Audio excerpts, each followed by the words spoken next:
500 বছর আগে। এই বাংলায় কোনো হাসপাতাল ছিল না, কোনো ডাক্তার ছিল না, তবুও মানুষ সুস্থ হতো। তখন চিকিৎসা ছিল প্রকৃতির মধ্যে, মাটিতে, গাছে, রোদে, জলে। আজ সেই 1000 বছরের পুরনো চিকিৎসার কথা বলবো, আতেরনান, যেগুলো আধুনিক বিজ্ঞান এখন সত্যি বলছে। কবিরাজ, তিনি ছিলেন বাংলার প্রথম ডাক্তার। কোনো ডিগ্রি ছিল না তার, কোনদিন ছিল 1000 বছরের অভিজ্ঞতা। শুধু গাছপালা দিয়েই সারাতেন জ্বর, ব্যথা, সংক্রমণ। যা আজকের ওষুধ করে, তারা সেটা করতেন শত বছর আগে।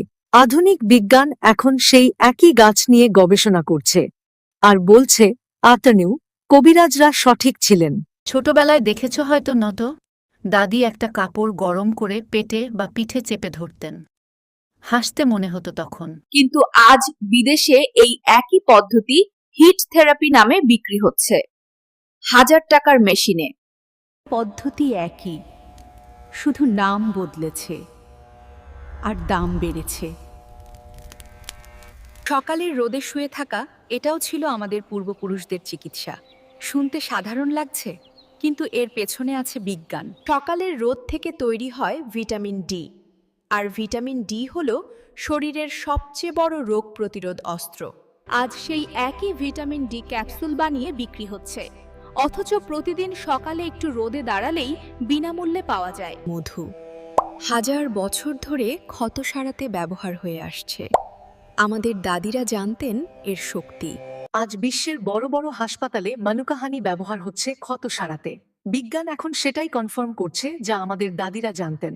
আর ঘি আনাই, যেটাকে একসময় ক্ষতিকর বলা হতো, আজ গবেষণা বলছে এটি ব্রেইনের জন্য সবচেয়ে উপকারী ফ্যাট। রাতে তামার পাত্রে পানি রেখে সকালে খাওয়া পয় খাওয়া, এটা কি শুধু কুসংস্কার ছিল? না, তামা সারারাত পানিতে অ্যান্টিমাইক্রোবিয়াল আয়নস ছেড়ে দেয়, যা ব্যাকটেরিয়া ধ্বংস করে। বিজ্ঞান এটা এখন প্রমাণ করেছে। সকালে খালি পেটে এই পানি খেলে হজম শক্তি ভালো থাকে, শরীর সুস্থ থাকে। আমাদের পূর্বপুরুষরা এটা জানতেন। এই 5টি চিকিৎসা পদ্ধতি আমাদের সংস্কৃতির অংশ ছিল। আমরা ভুলে গিয়েছিলাম, কিন্তু বিজ্ঞান ভোলেনি।